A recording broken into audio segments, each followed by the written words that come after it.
One Battle After Another is in theaters now, and if this new set is already too much change for you, brace yourself, because this is really going to blow your mind.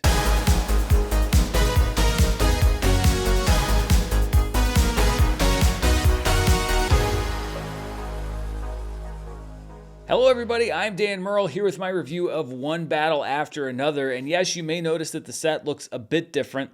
I have officially relocated to my new house and I'm still building everything out. I'm going to make some changes and stuff, so thanks for your patience while I do that. Pardon my dust, I'm sure there will be some troubleshooting involved. Also, thanks to Robert Holtby, who did the graphics for that new intro you just saw. After 5 years, I felt like it was time to maybe give the channel a little bit of a polish. Robert didn't just do that intro, he continues to do amazing work on Honest Trailers every single week. I've worked with him for many, many years, and he is supernatural in both his talents and his general all-around nice guyness. One Battle After Another is Paul Thomas Anderson's 10th feature film and his first since 2021's Licorice Pizza, and I think it only further cements his reputation as one of the best filmmakers working today. This movie has an outstanding ensemble cast, but it focuses primarily on Leonardo DiCaprio's Bob Ferguson, at least that's one of his names, a one-time revolutionary who's now in hiding. While operating with a group called the French 75, Bob had a daughter with fellow member Perfidia Beverly Hills, played by Teyana Taylor, and he's now raising her as off the grid as you can get in today's world. Her name is Willa, and she's played by Chase Infiniti in her screen debut. It's one of the most impressive debut performances in a movie from an actor that I've seen in a very long time. The title of the film refers to a lot of things, but also accurately describes the events of the film. Bob, Willa, and the other characters face one seemingly impossible situation after another as they do their best to stay one step ahead of an old enemy, Colonel Stephen J. Lockjaw, who's devoted his life to hunting down the French 75. Lockjaw is played by Shawn Penn in a fantastic performance. This is one of the most twisted characters in recent movie history, and Penn uses every tool that he has as an actor. If you want to know what people say when they say that an actor embodies a character, watch Shawn Penn in this movie. Not just his dialogue, but his posture, his gait, his overall physicality. If he hadn't already won 2 Oscars, this would be the performance that the Academy would give him the Oscar for as like a career award, and they may well give him a 3rd Oscar anyway. This movie is about 2 hours and 45 minutes long, but like many of Anderson's movies, it proves that a long movie only feels long if it doesn't need to be that long. This movie is exactly as long as it needs to be, and it actually feels way shorter than a lot of shorter movies that felt longer because they could have been shorter. Have fun diagramming that sentence. Each scene flows into the next scene as the characters cross paths and motivations are revealed and layers are unpeeled.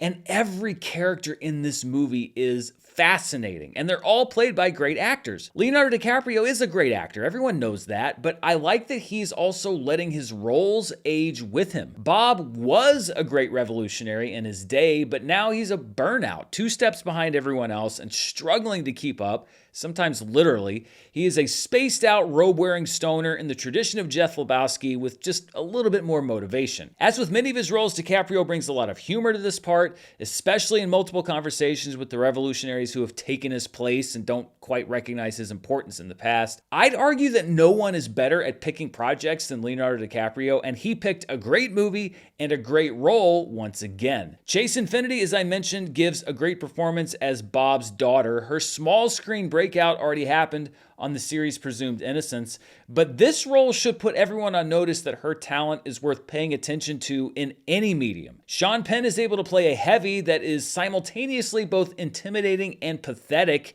and he has his own subplot showing that the power that these revolutionaries think they're fighting for may not even be the real power. Even the people at the top have to answer to somebody. Teyana Taylor is featured most heavily in the first act, but her presence is felt throughout the film. Perfidia is the most exiled of the revolutionaries, but her actions have massive reverberations. Teyana Taylor's putting together a really impressive film resume, including the Sundance winner 1001, and I think that she should be able to land even more roles after this film. And Anderson's also able to write the supporting roles really well, casting them with talented actors who make this world feel real. Benicio del Toro plays a dojo owner and part of the new guard of revolutionaries, running his own operation and proving to be a key ally to Bob. Del Toro is also very funny, using his dry, understated style as the answer to every problem, pretty much, big or small. Regina Hall plays one of Bob and Perfidia's compatriots, and gives an empathetic and heartfelt performance as she tries to solve the problems of today while still being haunted by yesterday. And actors like Alana Haim, Wood Harris, Tony Goldwyn, and Kevin Tighe fill out the cast. Anderson even found a role for legendary SNL writer Jim Downey, whose last P.T. Anderson film was There'll Be Blood, playing Al, who committed the sin of being thick in front of Daniel Plainview.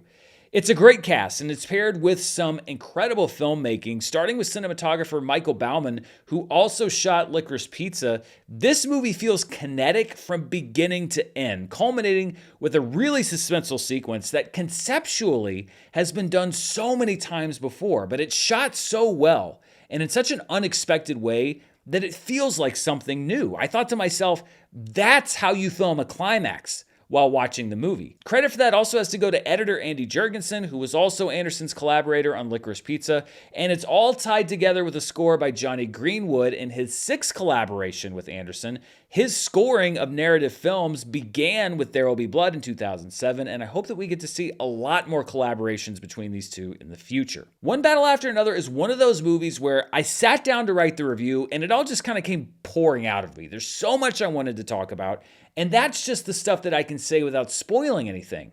There are so many great sequences and individual moments, funny scenes, dramatic scenes, memorable performances. It starts off a little slow, but then it picks up the pace and intensity until you realize how much you actually care about almost everyone in this movie. This is usually where I would talk about the things that didn't work as well for me, but honestly, I don't really have any. This movie is sometimes more of a vibe than a story, especially in the first half, but if you go along with that vibe, you're rewarded in the end. This is not a movie that loudly announces, I'm big and important every 15 minutes.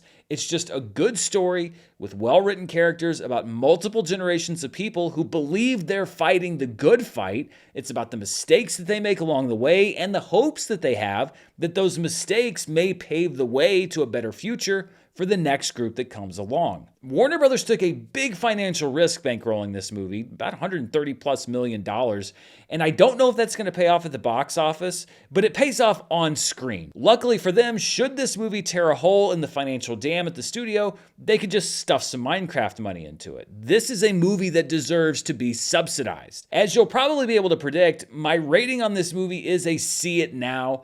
I liked it a lot, and I don't love all of Paul Thomas Anderson's films. I wasn't a massive fan of Licorice Pizza, but this one did it for me. See it just for the performances, if nothing else, because honestly, I think that this is one of the best movies of the year. So that's what I thought about One Battle After Another. What do you think? Are you going to be heading to theaters to see it? And I really do encourage you to see this on the big screen. It was really shot to be seen that way. Let me know down in the comments below. And as always, stay tuned right here for the latest in movie news, reviews, box office, and more. As I mentioned, there's going to be a little bit of chaos as I get settled into this new space, but I'm really excited for it. It's kind of just a nice turning point, a nice new chapter in my life. So thank you for being a part of it. Until next time, stay safe, and I'll see you then. Bye.